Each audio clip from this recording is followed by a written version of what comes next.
Selamat pagi, selamat siang, selamat sore, selamat malam Ibu Evi dan teman-teman. Perkenalkan, nama saya Hagia Citra Kristian, NIM 682018-001. Di sini saya akan menjelaskan tentang risiko TI dan penerapannya dalam sebuah organisasi. Nah, sebelumnya saya akan menjelaskan tentang pengertian dari risiko itu sendiri. Risiko itu adalah segala kemungkinan terjadinya peristiwa yang dapat merugikan perusahaan. Oleh karenanya, berdasarkan beberapa pengertian risiko di atas, dapat diketahui bahwa risiko itu merupakan kondisi yang tidak pasti, di mana di dalamnya terdapat unsur yang bisa saja merugikan sebagai akibat dari serangkaian proses, baik yang sedang dilakukan maupun yang akan terjadi di waktu mendatang. Dan selanjutnya ada pengertian yang kedua tentang manajemen risiko TI. Manajemen risiko teknologi informasi itu adalah suatu proses identifikasi, kerentanan, dan ancaman terhadap sumber daya informasi yang digunakan oleh sebuah organisasi dan dilakukan juga oleh manajer IT untuk mencapai tujuan bisnis, mengurangi risiko, dan menyeimbangkan pengeluaran dalam mencapai keuntungan dan melindungi IT. Ada dua hal di dalam definisi ini yang mungkin membutuhkan penjelasan. Yang pertama itu ada proses manajemen risiko yang merupakan proses berulang yang berlangsung. Nah, ini adalah proses yang harus diulang tanpa batas, yang disebabkan lingkungan bisnis yang fleksibel atau terus berubah, yang menyebabkan munculnya ancaman baru.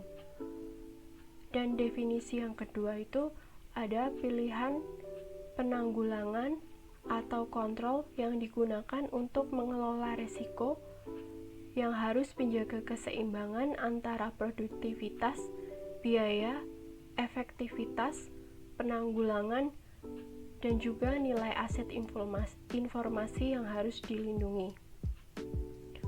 Pengertian yang terakhir itu ada manajemen risiko. Manajemen risiko itu adalah proses yang bertujuan untuk membantu organisasi memahami, menilai, dan mengambil tindakan pada semua risiko dengan maksud untuk meningkatkan kemungkinan keberhasilan dan mengurangi kemungkinan kegagalan. Nah, contohnya itu ada ketika perusahaan mengidentifikasi semua risiko yang mungkin terjadi yang dapat menghambat kesuksesan proyek. Nah, maka mereka harus memilih salah satu yang paling mungkin terjadi. Perusahaan harus membuat keputusan berdasarkan pengalaman mengenai kemungkinan terjadinya, data insting, dan lain-lain. Di sini saya mengambil studi kasus yaitu Bank BRI. Nah, tujuan dari pengambilan studi kasus di sini yaitu untuk menganalisis risiko yang mungkin terjadi pada penggunaan kartu kredit. Nah, sebelumnya kita kenali dulu mengenai kartu kredit. Nah, ada sejarah dari kartu kredit Bank BRI. Kartu kredit BRI itu diluncurkan pada tahun 2006 yang menjadi salah satu produk ikonik di bidang perbankan konsumer. Dari tahun ke tahun, pengguna kartu kredit BRI itu terus mengalami peningkatan. Sampai dengan tahun 2010, tercatat pengguna kartu kredit BRI itu mencapai 389.916 orang dengan volume transaksi mencapai 2,38 triliun. Produk ini diharapkan mampu memberikan citra positif kepada komunitas maupun mitra bisnis BRI sebagai bentuk pelayanan prima kepada masyarakat. Teknologi informasi itu di sebuah perusahaan atau bank dikatakan mempunyai nilai bagi bank bila teknologi informasi itu mempunyai keuntungan finansial ataupun non-finansial. Pada Bank BRI, penggunaan kartu kredit ini jelas teknologi informasi pada Bank BRI yang mempunyai nilai. Dalam hal ini bisa diukur dari finansial yang didapat dengan data sebagai fee-based income atau FBI. Dari bisnis kartu kredit BRI ini per Desember 2010 itu mendapatkan 81 miliar, yang kemudian per Desember 2011 meningkat menjadi 96 miliar. Dan akhirnya terus meningkat seiring jumlah transaksi terus naik dari tahun ke tahun. Nah, setelah dikatakan teknologi informasi itu mempunyai nilai bagi bank, kita harus memikirkan risiko yang dihadapi bila menetapkan teknologi informasi. Dapat diukur dengan ISO 31000. Risiko yang sering terjadi pada penggunaan kartu kredit itu adalah penggandaan kartu kredit, penyalahgunaan operasi mesin edisi, server yang down, kerusakan server yang disebabkan oleh bencana. Yang pertama ada risiko penggandaan kartu kredit. Penyebabnya yaitu kejahatan penggandaan kartu kredit itu bisa terjadi karena keteledoran pemilik kartu kredit itu sendiri. Ada juga aksi pencurian atau bisa juga menggunakan kartu kredit orang lain karena menemukannya secara tidak sengaja.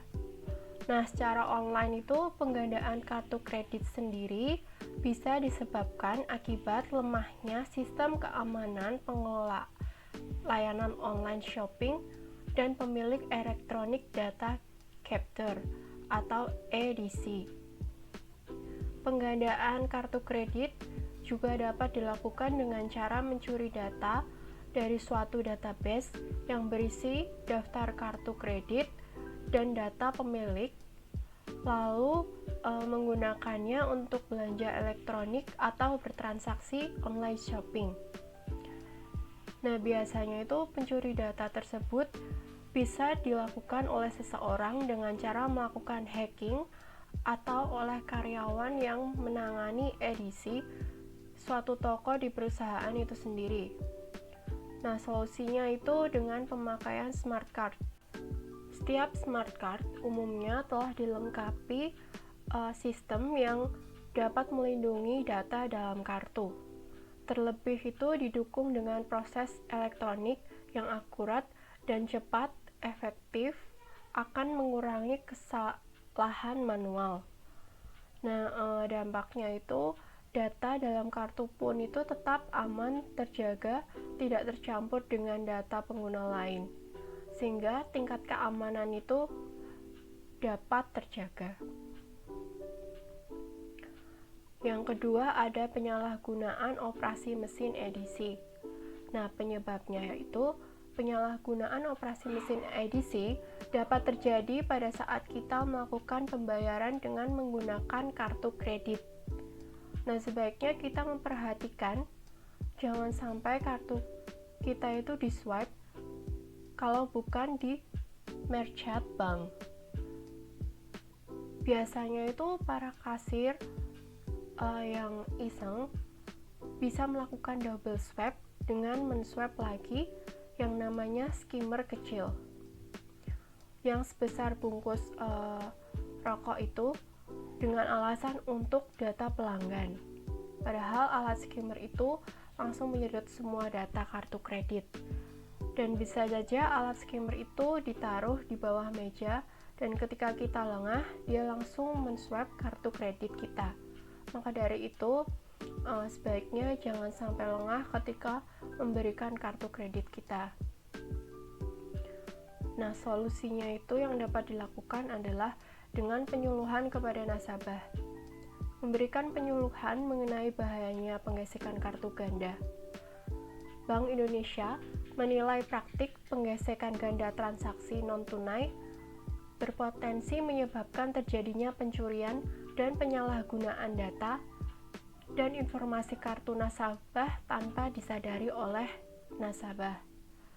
Nah, data yang tersimpan itu bisa saja disalahgunakan oleh merchant tanpa kita ketahui.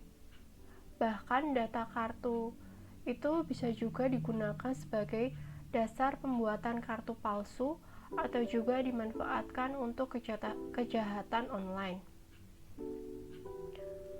Nah, bahaya gesek ganda pada kartu kredit atau debit di mesin kasir lainnya yaitu adalah pencurian data dan magnetik kartu yang termasuk dalam modus skimming. Skimming itu adalah metode membaca data magnetik di kartu kredit atau kartu debit yang secara ilegal itu dengan cara memodifikasi hardware atau software alat pembayaran atau menggunakan alat pembaca kartu. Dan yang ketiga itu ada server down. Nah, penyebabnya itu yang pertama ada website mengalami down, bisa saja karena traffic yang membeludak atau resource server tidak mencukupi untuk melayani service client, sehingga hostingnya itu lambat dan akhirnya down. Yang kedua, karena serangan hacker. Yang paling sering menyebabkan server down adalah serangan DDoS. DDoS sendiri itu adalah serangan yang dilakukan hacker untuk membanjiri traffic lalu lintas jaringan dengan tujuan menghabiskan resource server. Bukan hanya DDoS saja yang bisa menyebabkan down, melainkan itu banyak sekali teknik yang digunakan para hacker untuk membuat data center mengalami masalah sehingga tidak berfungsi dengan semestinya. Dan contoh yang ketiga itu ada data center akan terus bekerja dan berjalan. Di dalam data center juga ada berbagai proses seperti backup data, sinkronisasi, hingga proses olah data yang lain. Terkadang hal tersebut itu menyebabkan data center mengalami sedikit masalah yang mengakibatkan server down. Nah, di sini saya memberikan 3 contoh penyebab, namun ada beberapa penyebab-penyebab lain yang tidak saya sebutkan. Nah, solusinya di sini yaitu membuat server cadangan. Ketika satu server itu mengalami kerusakan, entah dari hacker, DDoS, dan yang lain-lain, server cadangan itu bisa menjadi alternatif agar sistem yang berjalan tidak berhenti melakukan prosesnya. Yang keempat, ada risiko kerusakan server yang diakibatkan oleh bencana. Nah, penyebabnya itu dalam perekonomian global saat ini, perusahaan jadi semakin rentan terhadap kemungkinan akan kesulitan yang bersifat teknis yang dapat mengganggu kelancaran usaha. Sebuah bencana itu dapat mempengaruhi ketersediaan integritas dan kerahasiaan dari sumber daya perusahaan yang dapat menyebabkan terhentinya operasi perusahaan. Nah, sebagian besar perusahaan saat ini telah terkomputerisasi dan kerusakan pada peralatan atau data bukan hanya dapat mengganggu kontinuitas bisnis dan memicu kerugian finansial, tapi juga dapat mengancam kemampuan perusahaan untuk tetap maju. Nah, solusinya itu yang dapat diambil yaitu Disaster Recovery Center. Konsep Disaster Recovery Center itu sebagai bagian integral dari sistem IT perusahaan yang masih relatif baru. Banyak pemilik perusahaan itu belum menyadari kebutuhan akan hal ini. Disaster Recovery adalah layanan khusus yang dapat membantu proses pemulihan data ketika sistem IT perusahaan rusak karena bencana alam. Contohnya bencana alam seperti kebakaran, banjir, dan gempa bumi. atau kerusakan yang disebabkan karena faktor manusia seperti virus dan ancaman keamanan lainnya.